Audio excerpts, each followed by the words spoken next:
My main topic for today, a continuation of my talk last night, was on this complex problem of spiritual liberation. As I mentioned last night, as I review things I've taught over the years, I'm beginning to look back and sometimes even doubt if I knew exactly what I was talking about, and maybe I should give a little bit of an update or something. So I've come to doubt the utility of the term spiritual liberation. I'm not even sure if it's a useful term. I don't think we can get rid of the term. It is so much a part of the inner life tradition of Judaism.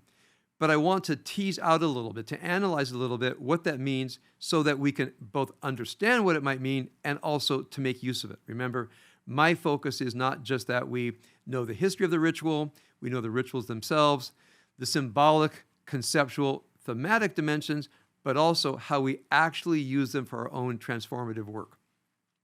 Now, I think spiritual liberation as a modern idea of modern Western spirituality probably has to do with more of an Eastern religion idea that one can actually break the cycle of rebirth, reincarnation, adjust one's karma so that you are let out of the cycle of the liberation is from the liberation of the cycle of birth and death, where the soul, as it were, is freed. There's another sense of spiritual liberation, was a dramatic breakthrough, almost like the Christian idea of grace, a fundamental shift in one's being, in one's personality. One is, as it were, enlightened, liberated. One becomes, as it were, wise. Now, from my perspective, I don't think there is a moment of complete liberation, of enlightenment, or achieving pure wisdom in some kind of static sense. I do think we can live lives where we become more wise than we used to be, and wise enough to have what I call sound judgment. So as we move toward transforming Or HaTorah from a synagogue to a wisdom institute, of course you're all very, very warmly invited to be part of this. I think you'll love what we're going to be doing. I've been thinking about how to define the word wisdom. And so I'm looking at when people say, well, that was a very wise thing to do, or that was a wise thing to say, or that was very wise not to do that, or not to say that. At a very simple level, wisdom means we're using sound judgment, either in just something that has no moral dimension, maybe an interpersonal dimension, or even in a moral dimension. So one thing I will be talking about in some of our the initial talks that we will upload to the Wisdom Institute teaching site, and I'll probably put on Instagram, maybe TikTok as well, is all the elements of sound judgment. I'll postpone that to either next week or we'll put a link in my Instagram. But I want to go to from a Passover perspective, from a Jewish spiritual psychological perspective, this idea of liberation. First of all, connecting to Passover. The main inner life teaching rooted in the Kabbalah and Chassidut of liberation is actually not the liberation of the Israelites, which is the more biblical idea of political liberation from Pharaoh, but liberation of God from exile. There's a term called Galut Hadibur, which is the exile of the word. This is a fascinating kabbalistic idea that the dibur, you might say, the revelatory dimension of divine speech, in this realm gets obstructed, gets lost, gets darkened, becomes unavailable. So as God, as it were, sends a dibur, an aspect of divine revelation, into this world, but it becomes trapped in darkness. And therefore, people don't have access to the dibur. So from the Hasidic kabbalistic perspective, it is the dibur that is in exile, called Galut HaDibur, the exile of the word. And it is our job to, as it were, bring dibur out of exile. So interestingly, the Israelites in the spiritual narrative are not in Egypt. The dibur, the revelatory dimension of the divine, is in Egypt. We function as Moses and God. We are the ones who have to release dibur from Egypt. How do we release dibur from Egypt? Well, of course, this is going to go directly to Kabbalistic Hasidic spiritual psychology. The dibur is lost in you. The dibur is occluded, is darkened in your inner life, which means in every one of us there is an Egypt, in every one of us, the dibur is in exile, and we all have the capacity, at least theoretically, to release the dibur from exile, at least incrementally, at least one stage at a time. Now, those of you who have been studying Lurianic Kabbalah with me can already see this maps directly on the kabbalistic idea of the klipot, the spark and the husk. That there is a spark of divine light scattered throughout our realm and in our inner lives. It is darkened, it is encased in husks, klipot, and part of the life of the human being is to break the klipot and release divine sparks. So yes, these ideas are utterly similar. You might say it's even the same idea, just using different metaphors. Now, why would we have different metaphors for the same idea? So why do we have poems about the same idea? It's interesting that I believe that metaphoric, poetic language is actually the natural language of the soul, and therefore a religious tradition with a spiritual dimension will always be looking for metaphors to express what I'll call a pre-linguistic truth. So there are truths within us that are not yet linguistically articulated. You might say the truth exists in a pre- or meta-linguistic way, and one of the things that we human beings do is look for the poetic images, the mythic images, the metaphors that somehow articulate that truth. And I don't think there is a limit on the kind of metaphors. The main question of a metaphor is, does it work? So when I hear the divine is in exile within me, that means something to me. Another person might say, that means nothing to me. I don't get it. I can't be how God could be in exile. I don't understand how God could be in exile in me. Well, then don't use that metaphor. You find a more useful metaphor. But the kabbalistic Hasidic spiritual psychology in many ways rests on the metaphor of the spark covered by a husk and the dibur being in exile in Egypt, and we, human beings, being the ones responsible for breaking the husk or releasing the divine, the dibur from Egypt through our own inner work. So the only way that we can break the husks, the only way that we can, as it were, release the dibur from galut in Egypt is our work. So now we go to the question of spiritual liberation, not that somehow I become liberated. Think about the difference. From a kabbalistic Hasidic perspective, I don't become liberated, I liberate God. It's a strange idea. Now one can say it's effectively the same idea, probably, but you don't get it from completely clearing your mind.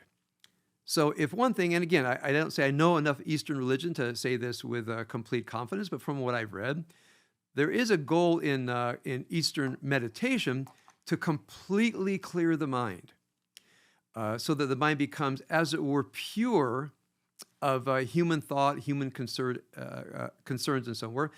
The times that I've done those meditations, it's been like experiencing one divine note or one divine color, or a space completely devoid of all human thought.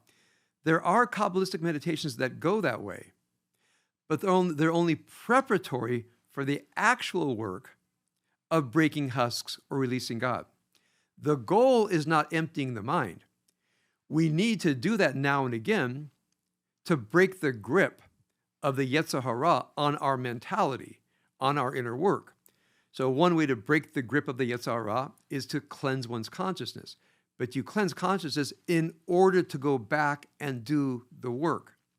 So meditation, this kind of meditation, is a tool in our liberating the divine. So what I want to offer, I'll offer a few more words. Although I will use the term spiritual liberation, a lot of people like the term. Among us, I want to define it more using authentic Kabbalistic Hasidic metaphors. We are liberating the divine. So how do we liberate the divine? I want to repeat a few words of what I said last night and then add a few more things for today. When I think of liberating the divine, I try to imagine something of the divine and human consciousness. There's some kind of place where divine consciousness and human consciousness merge. And I think of that as in being the authentic I, or the authentic you.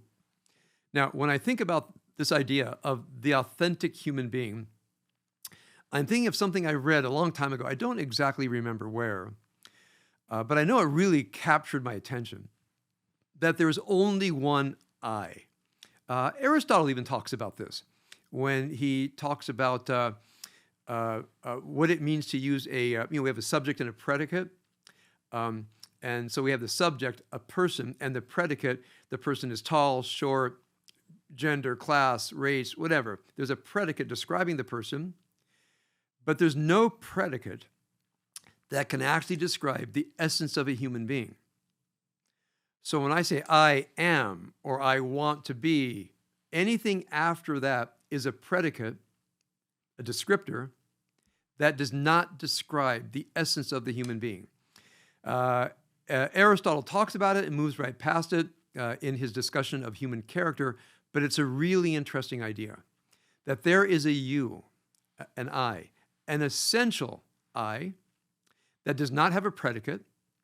It's my pure being, and there's only one of these that will ever exist in the history of the universe. My essential I has only one chance in the history of the universe to achieve its full actualization as a human being. Now, that is a philosophic, but kind of a Heideggerian way, with a bit of Aristotle built in, of articulating this kabbalistic myth. I only have one chance, this unique I, to do my work in the liberation of God. I have my work to do. I have my part in this work. I have one chance to do it. Because when my life is over, I hand in my spurs. I get ready for my next mission. By the way, I was asked after my entire life, and I go up to the divine, what question would I ask God? And I instinctively said, ready for my next mission. So, if there is reincarnation, rebirth, I just want to get on with my work. Give me another assignment. I'll try to do it better next time. So I hope I have another chance. I think I could do a better job in releasing the divine from Galut and working on my own purity. I'm learning more and more every day. I'm trying to do the work. But I know this is the essence of my life. So therefore, liberation in this sense redounds to the word duty. The duty to, as it were, redeem the divine from the galut, from the exile in Egypt, the galut hadibur, as it were, the divine that is trapped in the darkness that is within me, and as it were, which is the same as the actualization of my inner essence. They become the same thing. This more philosophic idea and the kabbalistic idea, I think these two metaphors kind of merge. Well, how do we do this? It won't surprise you to think that I think it comes down to the inner work that I've worked into my system called Wisdom Works, but it has to do with developing a higher self, a conscious higher self that has many, many different layers that I've taught about. It has to do with a contemplative practice of examining what I'll call the unconscious ego self. It has to do with the contemplative practice that includes the work on the realm of the soul, where I think spiritual work gets done. So to put it very simply, when I try to imagine the inner life, and of course there's a question, who's the I here talking about this? I can't solve that one today. But try to imagine the main part of your life is what's happening in your unconscious ego self. The unconscious ego self sends up the involuntary thoughts, feelings, emotions, etc., that typically populate our consciousness in the, as it were, initial position. Then there's the person that says, I do not want to live my life based on the involuntary impulses sent up from my unconscious ego self. I want to move to my higher self, and I want to manage my unconscious ego self. Therefore, we become conscious of it. And I, this higher I want to live a life deliberately, meaningfully. I want to lead my life and not have my unconscious ego self lead me. I think that's the first and constant step of the duty of liberating the divine. is that we take responsibility for our lives.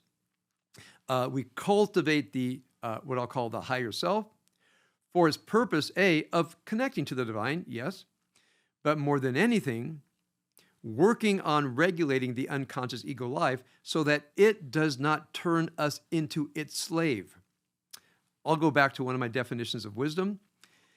I will never call a dysregulated human being wise. I think a dysregulated human being is incapable of issuing sound judgment. I think a dysregulated person, whether it's dysregulated from anger, resentment, guilt, shame, victim status, an entire panoply of disruptive ego states, any person ensconced in one of those negative ego states is, in my mind, by definition, not in a place where they can become wise. Part of what it means to become wise is to be able, at least momentarily, to separate yourself from disruptive unconscious ego states. This is very difficult lifelong work. By the way, that's one reason I don't think we achieve spiritual liberation, as if one day I don't have to do the work of quieting down my unconscious ego self, all the different aspects of it, and live a conscious, intended life instead of a life ruled by what I'm going to call the will of the unconscious ego self. So for the unconscious ego self, it's willing. In my life, it's involuntary. I don't want to think those thoughts. I don't want to feel those feelings. Sometimes when people say really terrible things, a person says, I don't know why I said that. And well, part of it is the unconscious ego self wills itself into us, and we do things that are not voluntary. If I can just give you the briefest, one of those common examples from my classes in counseling. Anybody who studied with me for more than a minute has heard of the no 4 C's. In general, do not criticize other people. Do not complain about them. Do not condemn, meaning do not use harsh language, and don't allow for escalating conflict.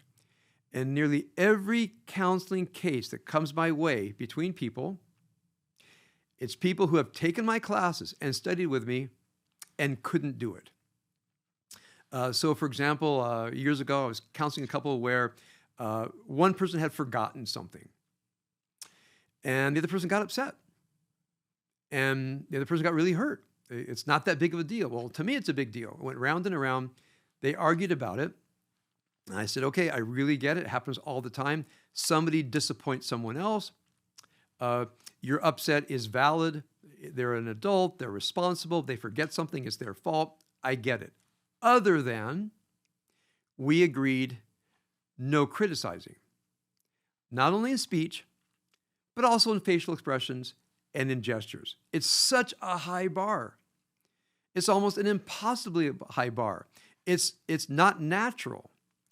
And then I oftentimes say, as something that I heard when I was in rabbinical school, our job is not to be living according to human nature. That's the involuntary dimension of the unconscious ego self. Our job is to be beyond the human nature of living according to the unconscious ego self and live according to a higher nature, which means the dictates of what I'm going to call the higher self. So with this couple, I really went down to what I call freeze framing. So I asked the angry person. In this case, it was the guy, and I said, "Were you angry?" He said, "Well, don't you think?" And he went on with all of the explanations and justifications. I said, "Look, I'm not accusing you. I'm just asking you. When you go back to that very moment, take a breath. Can you remember your anger?" He says, "Yes." So no matter what you said next, did it come out in anger? He said, "Well, I wasn't like shouting." I said, "That wasn't my question." I said, I really want you to go back into your inner life and just try to get in touch with that moment." He said, "Yes, I was angry." And I said, "And what did you say? Why did you forget the whatever it is?" That's called complaining. It's an insincere why question. And he realized it by the numbers. He ended up violating all of the 4 C's. He criticized. He issued unsolicited advice. He complained in an unkind tone of voice.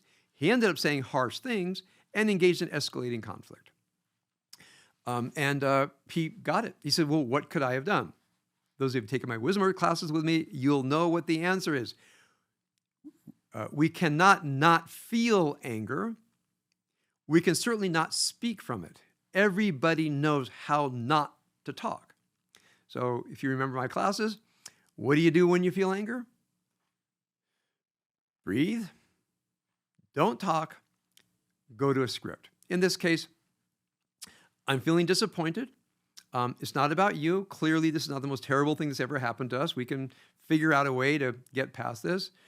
But I'm having a tough moment, and it's not about you. I'm in charge of my emotions. And I said to the wife, I said, how would you have felt had he said that? She said, that would have made me feel terrific because I felt demeaned, I felt put down, I felt cut down, and it led to an unnecessary argument. I want to now bring this over to the spiritual psychology of Passover. Now, I didn't say this because I don't want to introduce too much spiritual psychology into wisdom works for people who are working on the basic issues of character development. But now let's think about this. Had I gone that far? Try to imagine in any relationship, the divine is hovering. Now, when the divine is hovering in a relationship, what I mean is that as each person does their own spiritual search for the divine within, that there's moments when individual spiritual searches can meet in a relationship. By the way, I want to say parenthetically, when some people say to me, I don't feel deep intimacy with my partner, and I query, and they have a pretty good relationship, I sometimes say, may I offer a thought? I'm not saying what I'm saying is the right question, but it's a question I have. And here's a conversation I'll sometimes have with a person in counseling. Do you consider yourself to be a spiritual person? Yes. Are you looking for conversations of a spiritual nature with your spouse? Exactly, Rabbi, that's exactly what I'm talking about. Then I say, how much time and effort do you put into your own spiritual development? It's a simple question. Unless a person has really been working a spiritual program, the most typical answer is, I don't even know what that means. That is the most typical answer. I don't even know what that means. Sometimes this person is a church-going Christian or a synagogue-going Jew. They say, my religion gives me nothing. I say, religion gives many things, but the idea of constant, focused spiritual development, inner spiritual growth, typically is not, in most places, I think we're different, in most places is not taught rigorously, didactically. Not that you can achieve spiritual growth by going to a class, but you can be given the tools for spiritual growth. The person said, I wouldn't know how to do that. Sorry, I'm breaking camera etiquette and I'm going for a book. So a few weeks ago, I said, we should all be studying. And people said, but Rabbi, what should I study? Start here. The Road Less Traveled by M. Scott Peck, 1978. If you don't know what to study and you want to study something, just start here. And one thing I want to do in the Wisdom Institute is give talks on the several books that I have in my library that when I'm feeling in a funk and I'm feeling the blues and I don't feel spiritually connected and I'm not sure of who I am and what I should be doing with my life, there's a small number of books that I go to, including books on spiritual psychology, like this book, The Road Less Traveled, and the subsequent books of M. Scott Peck, by the way. I can't recommend him enough. And of course, books of poetry. So I said to the person who said, I don't have enough spiritual intimacy, I said, how much time do you spend in it? And what do you do? He says, I don't spend any time on it. And so I ventured to guess. You can't have spiritual intimacy with another person if you haven't acted on your own spiritual depth. Because what you end up doing is wanting them to do the spiritual work for you. So sometimes when a person says, I don't feel spiritual intimacy with my spouse, I think what they're saying is, and I've tried this out with great humility because I could be wrong. I said, I'm going to offer you haven't developed your own spiritual depth. And if you developed your own spiritual depth, you would not be relying on your spouse as a source for your spiritual depth. Well, when I've articulated this, I have to say, this could just be anecdotal evidence, in every single case, the person said, you're right. I'm not doing spiritual work. I want something, I'm asking my spouse to give it when I don't even work on it myself. Now, for many people, that's a revelation. They want spiritual intimacy, but they do no spiritual work.